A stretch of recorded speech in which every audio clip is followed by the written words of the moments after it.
Sabe quando a gente pensa em yoga, o que vem à cabeça? Quase sempre são aquelas posturas super complexas, muita flexibilidade, mas e se eu te disser que isso é só a pontinha de um iceberg gigantesco? Hoje, a gente vai mergulhar fundo para descobrir que a prática física é, na verdade, só um degrau, um dos 8 degraus de uma escada milenar que leva a gente para dentro, bem no centro de nós mesmos. E essa é a pergunta que vai guiar a nossa conversa.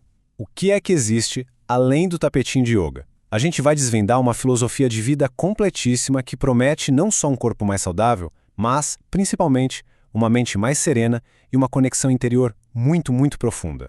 Para a gente começar, é importante entender uma coisa. O yoga clássico não é um tipo de treino, mas sim um dos 6 grandes sistemas filosóficos da Índia. Eles são chamados de darshanas, que, olha que bonito, significa maneiras de ver a realidade. E há mais de 2000 anos, um sábio chamado Patanjali organizou todo esse conhecimento, criando um verdadeiro mapa para a gente navegar pela complexidade da mente humana. E aqui está a definição que é a base de tudo, segundo Patanjali. Yoga é a supressão da instabilidade da consciência.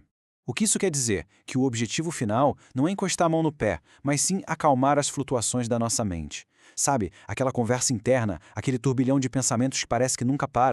E para nos guiar nessa jornada, Patanjali nos deu um caminho de 8 passos, ou 8 membros, chamado Ashtanga Yoga. Pensa só, é como se fosse uma daquelas bonecas russas, sabe, as matrioshkas? Cada membro é uma camada que a gente precisa abrir para chegar no núcleo, no nosso verdadeiro eu. E a gente sempre começa do mais externo para o mais interno. E essa aqui vai ser a nossa jornada de hoje. A gente vai começar com a bússola ética, depois vamos preparar o nosso corpo como um veículo. Em seguida, vamos fazer uma virada crucial para dentro, explorar o universo da mente e, finalmente, descobrir qual é o objetivo de toda essa prática. Vamos lá? Bom, chegamos na primeira camada da nossa matrioshka. Antes de sequer pensar em olhar para dentro, o yoga ensina que a gente precisa organizar nossa relação com o mundo e com a gente mesmo. Isso é o que chamamos de Bahiranga Yoga, o yoga exterior. O primeiro passo de todos são os yamas, que são as nossas abstenções éticas. Basicamente, eles são a nossa bússola moral para interagir com o mundo, praticar a não violência em todos os sentidos, ser verdadeiro, não roubar, usar nossa energia com sabedoria e praticar o desapego, a não cobiça. Essa é a fundação. Se essa base não estiver sólida, nada mais se sustenta.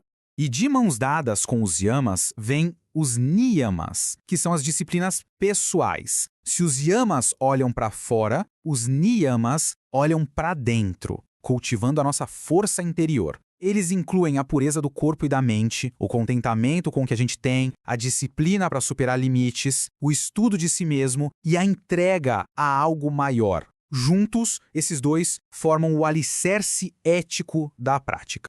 Ok, com essa base ética bem firme, a gente pode passar para a próxima camada, o corpo. No yoga clássico, o corpo não é o objetivo final, mas sim o meio. Ele é o nosso veículo, que precisa estar estável, afinado e preparado para a longa jornada da mente que vem pela frente. E aqui, finalmente, a gente chega naquilo que todo mundo conhece como yoga, o asana, a postura. Mas olha só a definição clássica. Sthira Sukham Asana. A postura deve ser firme e confortável. O objetivo aqui, gente, não é o esforço físico pelo esforço, mas sim preparar o corpo para que ele consiga ficar imóvel e sem dor por muito tempo, permitindo que a mente finalmente se aquiete. O quarto membro é o pranayama. Prana é a nossa energia vital, aquilo que nos move. E ayama significa expansão ou controle. Então, através de várias técnicas de respiração, a gente aprende a regular essa energia. O pranayama é uma ponte poderosíssima e direta entre o nosso corpo físico e o nosso estado mental. Certo. Com esses 4 primeiros membros, a gente preparou todo o terreno externo, o nosso comportamento e também o nosso veículo físico. Agora, a gente chega num ponto de virada, um momento crucial. É a hora de fechar a camada de fora da matrioshka e começar a olhar para o que tem dentro. E esse passo se chama Pratyahara, a abstração dos sentidos. Pensa nisso como se você estivesse abaixando o volume do mundo lá fora. Os sons, os cheiros, as sensações, tudo continua acontecendo, mas a mente escolhe conscientemente não se engajar com nada disso. É o passo decisivo que nos leva da prática externa para a jornada interna de verdade. E agora sim, a gente está mergulhando nas camadas mais profundas da nossa boneca russa. A gente entra no Antaranga Yoga, o yoga interior. A partir daqui, as práticas são puramente mentais e nos levam direto para o coração do autoconhecimento. Os 3 últimos membros são como uma escalada mental. A gente começa com dharana, a concentração. É como pegar uma lanterna e apontar o foco de luz para um único ponto. Quando esse feixe de luz se torna estável, contínuo, sem interrupção, isso é dhyana, a meditação.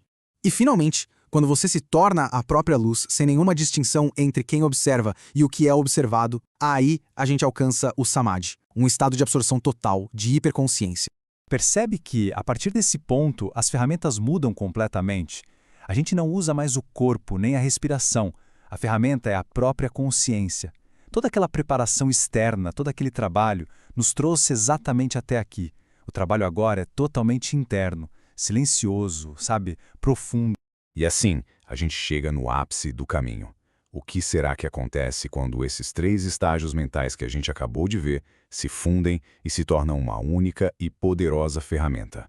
Patanjali chama essa prática unificada de samyama. É quando a gente aplica a concentração, a meditação e a absorção total sobre um mesmo objeto de uma vez só. E essa se torna a chave mestra, que destrava um conhecimento muito profundo sobre a natureza daquele objeto e, no fim das contas, sobre a natureza de nós mesmos.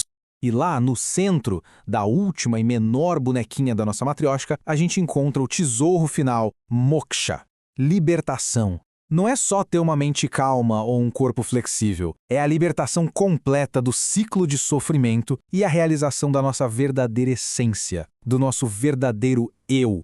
E com isso, a gente volta àquela pergunta do início. Afinal, o yoga é só um exercício físico ou é um convite para uma jornada ao centro do próprio ser? Talvez, da próxima vez que a gente estiver no tapetinho, a resposta não esteja na postura que o corpo alcança, mas na consciência que a gente cultiva a cada respiração.